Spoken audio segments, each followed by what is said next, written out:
आपके बीच में लखनऊ से चलकर आए नेशनल जनमत के वरिष्ठ पत्रकार नीरज भाई पटेल जी को बुलाना चाहता हूं और उनका ओजस्वी भाषण सुनिए और वो देश में बदलाव चाहते हैं। जी नीरज भाई।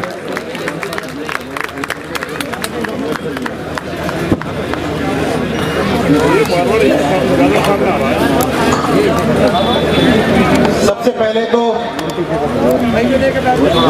भंते जी का बेहद शुक्रिया कि इस शानदार आयोजन में मुझ जैसे सामान्य व्यक्ति को बोलने का मौका दिया, और इस बात के लिए शुक्रिया कि पश्चिम उत्तर प्रदेश में माना जाता है कि विचारधारा तैयार नहीं हो सकती। आपने पश्चिम उत्तर प्रदेश में करके दिखाया, इसके लिए आपको बहुत बहुत साधुवाद और इस्तकबाल है। जागरूक क्यों नहीं होंगे? मुझे गर्व है कि जिस मेरठ में ये बोल रहा हूं, ये धन सिंह कोतवाल की क्रांति की धरती। जिस मेरठ में मैं बोल रहा हूं, ये माता दीन भंगी की क्रांति की धरती। अभी मेरे बड़े भाई रतन लाल जी बोल रहे थे तो मुझे भी इतिहास की बात याद आ गई कि जहां पर बोल रहा हूं यहीं बगल में 1857 की क्रांति हुई, और वो क्रांति माता दीन भंगी की वजह से हुई थी, और वो क्रांति धन सिंह कोतवाल की वजह से हुई थी। तो हमें उस इतिहास को जानना चाहिए। ये मैदान इस बात का गवाह है कि हमारे इतिहास को दबाने की कोशिश की गई। तुम्हारा शिवाजी महान कैसे? तो उनके साथ एक जोड़ दिया गया कि दादाजी कोणदेव की वजह से महान, जबकि दादाजी कोणदेव का शिवाजी के जीवन में कोई योगदान नहीं। तुम्हारा चंद्रगुप्त मौर्य महान कैसे? तो जोड़ दिया एक चाणक्य नाम का कैरेक्टर, जबकि इतिहास में चाणक्य का कोई उल्लेख नहीं। कोई विदेशी जितने भी इतिहासकार आए उन्होंने कहीं उल्लेख नहीं किया। तुम्हारा कबीर इतना महान कैसे? तो जिन मनुवादियों को कबीर का जन्म नहीं पता कि कब हुआ था, वो बताते हैं कि विधवा ब्राह्मणी के गर्भ से हुआ था। जन्म की तिथि नहीं पता, विधवा ब्राह्मणी के गर्भ से हुआ था ये पता है। इसलिए इतिहास को चुस्त दुरुस्त करने की जरूरत है, और साथ ही साथ ये मेरठ वो धरती है जहां कभी सर छोटू राम की विचारधारा की वजह से चौधरी चरण सिंह और भारतीय किसान यूनियन के लोगों ने कभी नफरतवादी राजनीति को, इशारों में समझिएगा, नफरतवादी एजेंडे को यहां पनपने नहीं दिया था। लेकिन नफरतवादियों ने एक झूठा बहुजनों के बीच में दंगा करवा करके उस यूनिटी को छीनने की कोशिश की। किसान आंदोलन में काफी हद तक वो दूरियां कम हुई हैं। यहां से शपथ लेकर के जाइए कि उन नफरतवादियों को पश्चिम उत्तर प्रदेश से उखाड़ फेंकेंगे। इतना तो कम से कम कर सकते हैं। ये बात बिल्कुल सही है कि हम लोग इन मंचों से ये नहीं तय कर सकते कि किसकी सरकार बनेगी किसकी नहीं बनेगी, लेकिन इन मंचों से ये तो तय कर सकते हैं कि हमारे मुद्दों के आधार पर बनेगी, हमारी विचारधारा के आधार पर बनेगी। हम पार्टियां तय नहीं करते, लेकिन यह तो तय कर सकते हैं कि संसद में जाने वाला व्यक्ति अम्बेडकरवादी होगा, संसद में पहुंचने वाला व्यक्ति संविधानवादी होगा। यह तो तय किया जा सकता है। अब छोटे छोटे अनुरोध कर लेता हूं क्योंकि समय बहुत कम है। छोटे छोटे अनुरोधों के साथ बात खत्म करूंगा। कोई बात नहीं करूंगा ये परिवर्तन वो परिवर्तन, यहाँ क्रांति कर दो। छोटे छोटे अनुरोध करता हूं आप बहुजन समाज के लोगों से। बहुजन यूनिटी एक विषय है। ये जितने भी कार्यक्रम हो रहे हैं, मुझे इनके पीछे पृष्ठभूमि में वजह लगती है बहुजन एकता। तो मैं इसी बहुजन एकता पर बात करूंगा कि आएगी कैसे। अगर इन मंचों से इस बात को इस तौर पर समझिएगा कि एक बहुजन बोल रहा है, अगर किसी और दिशा में ले गए तो फिर आप आलोचना करते रहेंगे। अगर बहुजन एकता हम चाहते हैं तो जो चाहते हैं उनके लिए बता रहा हूं ये फॉर्मूला कि अगर बहुजन एकता हम चाहते हैं तो हमें इन मंचों पर शिवदयाल चौरसिया को भी याद करना पड़ेगा, हमें इन मंचों पर संतराम बीए प्रजापति को भी याद करना पड़ेगा, हमें इन मंचों पर कर्पूरी ठाकुर को भी याद करना पड़ेगा। और अगर बाबा साहब को इसलिए याद कर रहे हैं कि उन्होंने 22 प्रतिज्ञाएं दिलवाई थी, तो सम्राट अशोक का कोई योगदान नहीं था क्या? क्यों हमारे नारों में सम्राट अशोक नहीं आते हैं? इस बात को बड़े दिल करके सोचिएगा। जिस तरीके से किसी भी जाति का व्यक्ति मंच में तलाशता है चुनाव के समय कि हमारी जाति का नेता कहां बैठा है, टॉर्च लगा के ढूंढता है, उसी तरह आपके नारों में बहुजन समाज तलाश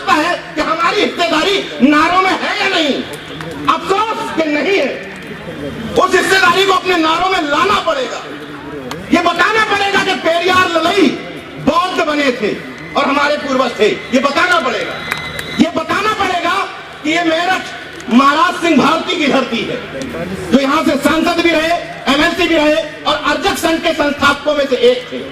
ये बताना पड़ेगा कि महाराज सिंह भारती जाट समाज से आने वाले वो सांसद थे जिन्होंने सदन में आज तक किसी सांसद ने नहीं बोला है।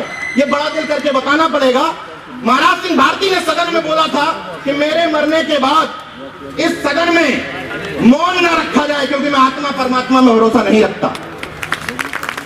महाराज सिंह भारती ने अपने उनके यहाँ जो इस समय उनके नाती हैं, मेरे मित्र हैं मनीष भारती जी, वो कह के गए थे अपनी वसीयत में कि ना मुझे मेरे अस्थि कलशों को कहीं किया जाए, और हाँ एक बात और कह गए थे कि मेरे नाम के आगे स्वर्गीय न लगाया जाए। ये जो डुअल माइंडसेट एजेंडा है ना कि बुद्ध भी रखे रहेंगे सजाने के लिए कि हम बौद्धिस्ट हो गए और बगल में देवी देवता भी चलते रहेंगे, तो ये पॉपुलर पॉलिटिक्स वाला एजेंडा है, इसको खत्म कर दीजिए। मैं उनसे कहने नहीं जा रहा जो पाखंडी है, उनसे मुझे कोई दिक्कत नहीं है, लेकिन जो ये कह रहे हैं कि हम पाखंडी नहीं है, वो तो कम से कम हाथों से आइडेंटिटी कार्ड काट दो। वो कह रहे हैं कि हम नहीं है, मैं किसी के खिलाफ नहीं बोल रहा हूं, तुम खुद कहने आए हो कि हम बहुजन हैं। अगर बहुजन हो, अगर बाबा साहब के अनुयायी हो, अगर सम्राट अशोक के अनुयायी हो, तो गले से और हाथों से आइडेंटिटी कार्ड खत्म कर दो। इतना तो किया जा सकता है। और बहुजन एजेंडे के तहत जब मंच से भाषण देने आओ तो तुम्हारे भाषण के 10 मिनट में कोई ये ना समझ पाए कि किस जाति का है। सबसे महत्वपूर्ण बात बता रहा हूं, होता यह है कि अगर मैं मंच से 10 मिनट में 5 बार संत गाड़िके का नाम ले रहा हूं तो क्लियर हो जाता है कि ये नहीं होने देना है। और 35 मिनट में 30 मिनट बाबा साहब को रटोगे, बहुजन यूनिटी नहीं आएगी। 35 मिनट में 30 मिनट इन सबको बताना पड़ेगा, सबको, क्योंकि देश को बनाने में, इस समाज को बनाने में सबका योगदान है। समझो भैया, कब समझोगे ये बात कि हमें बड़ा दिल करके बहुजन एकता बनानी है। ये समझना पड़ेगा कि अपने घरों में क्रॉस करना पड़ेगा कनेक्शन। घर के सामने घुसे और पहली तस्वीर देखते हुए क्लियर हो गया कर्पूरी ठाकुर छनाई समाज का घर होगा, ये चेंज करना पड़ेगा।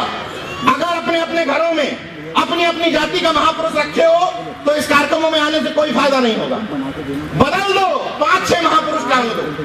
और अपनी जिस कार से इस तरह के बहुजन शादियों में जा रहे हो, मुझे कोई दिक्कत नहीं, बहुजन एकता के कार्यक्रमों में अगर जा रहे हो और तुम्हारी गाड़ी में 5 सीट में 5 तुम्हारी जाति के बैठे हैं, तो तुम बहुजन एकता के दुश्मन।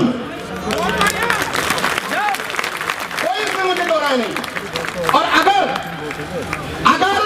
तुम्हारी भावना तब जागरूक होती है कि आज मेरे महापुरुष, मेरे जाति के महापुरुष की जयंती है, तब मेरी भुजाएं फड़फड़ाने लगी कि अरे कहीं जयंती नहीं बन रही, तो तुम बहुजन एकता के दुश्मन हो। समय के साथ बदलना पड़ेगा। जो पहले फेज का जागरूक है, पहले फेज का, मान लिया कि जाति के नाम पे तुम जागरूक हुए हो, लेकिन कब तक? 1 साल छूट दे दी, जाति के नाम पे जागरूक रहो, 2 साल छूट दे दी, 3 साल छूट दे दी। अरे जो 20-25 साल से अम्बेडकर बाद, नमो बुद्धाय, जगदेव बाबू और रामस्वरूप वर्मा की बात कर रहे हैं, तुम तो बदल जाओ। तब तो 1 साल वाले को बताओगे कि तुम चेंज हो जाओ। 25 बताइए, ओबीसी तो मूर्ख था, तो जो होशियार थे, जो 30 साल पहले बाबा साहब को समझ गए थे, वो खटीक में ट्रांसफर क्यों नहीं कर पाए अम्बेडकर बाद? वो पासियों में ट्रांसफर क्यों नहीं कर पाए अम्बेडकर बाद? हमारी गलती, हम तो मूर्ख थे, हम तो कावड़ हो रहे थे। महत्वपूर्ण सवाल है ये। इसलिए मेरे जैसे व्यक्ति को भी आरएसएस ट्राई करती है, मेरे जैसे व्यक्ति को जो सब कुछ स्पष्ट है, केवल गूगल पे नाम डालिए नीरज भाई पटेल, सब कुछ स्पष्ट हो जाएगा कि क्या हूं। मेरे जैसे व्यक्ति को आरएसएस ट्राई करती है और आप अपने घर के बगल के व्यक्ति को ट्राई नहीं मारते। अरे छोड़ो यार, वो तो पाखंडी है। ट्राई मारिए, ट्राई। जितने भी आपके आस पड़ोस लोग रह रहे हैं, बिना ये सोचे हुए कि फलाना तो ये है, ट्राई मारिए। मैं चुनौती दे रहा हूं कि जिन समाजों को आप पाखंडी कहते हैं, उन्हीं समाजों से मैं हजारों अम्बेडकरवादी तैयार कर सकता हूं। मेरा चैलेंज है ये। और ये कार्यक्रम इस बात का गवाह है। इस सूखी धरती पर ये क्रांति की धरती हुआ करती थी, लेकिन अब ये कहा जाने लगा था कि पश्चिम उत्तर प्रदेश में लोगों के पेट भरे हुए हैं, जमीनें काफी ठीक ठाक हैं, दिल्ली से सटा हुआ है, तो यहाँ के लोग बहुजन मूवमेंट नहीं समझते। सोचिए कि एक व्यक्ति अभी कुछ दिन पहले लखनऊ में कार्यक्रम करने के बाद 3 महीने से यही डेरा डाल दिया। तो भलते सुमित रतन जैसा एक व्यक्ति सीमित संसाधनों के साथ इतना बड़ा आयोजन कर सकता है, तो आप तो यही के हो, आप क्या नहीं कर सकते। तो भंते जी को अगली बार, अभी आप दूसरे जगह का व्यक्ति आपको बुलाया, आइए हम कार्यक्रम करेंगे आपके पूर्वजों का। अगली बार आप कार्यक्रम करिएगा और इनको बुलाइए कि आइए हम कार्यक्रम कर रहे हैं और आपको तब इन कार्यक्रमों की सार्थकता होगी। और एक अंतिम बात के साथ बात खत्म कर दूंगा, क्योंकि बहुत सीनियर लोग बैठे हुए हैं। एक और समस्या है सामाजिक संगठनों के साथ, हम ही हैं।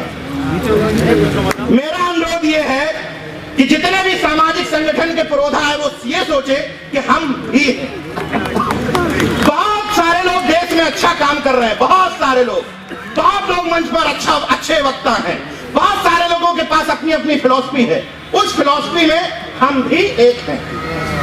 कोई मृत्यु भोज पे काम कर रहा है, ओके, वेरी गुड। कोई सामाजिक परिवर्तन के काम कर रहा है, कोई बुद्धिज्म पे काम कर रहा है, कोई अंबेडकर बात पे काम कर रहा है, कोई अर्जक बात पे काम कर रहा है। हमें एक बात समझनी है कि जब सामंती और मनुवादी आपस में खूब लड़ते हैं, लेकिन जब उनको आपके अधिकार छीनने होते हैं बहुजनों के और ओबीसी एससी के, तब एक हो जाते हैं। तो मैं आपसे ये अनुरोध करने आया हूं कि आपस में खूब झगड़ा कर लो, नाली का, खड़ंजा का, सब खूब झगड़ा कर लो, लेकिन जब मन सजा हो जातिवार जनगणना को लेकर, जब मन सजा हो प्रमोशन में रिजर्वेशन को लेकर, जब मन सजा हो स्कूलों के लिए, विद्यालय के लिए, आरक्षण के लिए, तो भले ही तुम्हारा विरोधी कार्यक्रम कर रहा हो, चुपचाप जाकर के बैठ जाओ, मुद्दे पर बैठ जाओ, मुद्दे पर सपोर्ट कर दो, बाकी फिर लड़ लो। कह दो भाई तुम्हारे यहाँ खाना खाने नहीं आएंगे, इतना बड़ा दिल हम नहीं दिखा सकते, जो प्रैक्टिकल बात कर रहा हूं। लेकिन जब मुद्दों की बात आ जाए तो भीड़ में बढ़ाने में शामिल हो जाओ। और सामने वाला कहे भाई जय मूल्यवासी, कोई तकलीफ नहीं, जय मूल्यवासी, नमो बुद्धाय, नमो बुद्धाय, जय भीम, जय भीम, जय फातिमा, जय फातिमा। क्या दिक्कत है कि सामने वाला क्या कर रहा है? कोई जरूरी है कि हमारा संगठन, हमारा बैनर, हमारा नारा, तभी ये देश बाबा साहब का या बुद्धिस्ट देश बनेगा? एजेंडा ये होना चाहिए कि तुम कुछ भी सामने से बोलोगे जो हमारी बहुजन एकता में शरीक होगा, हम वो इस तरफ से बोल देंगे।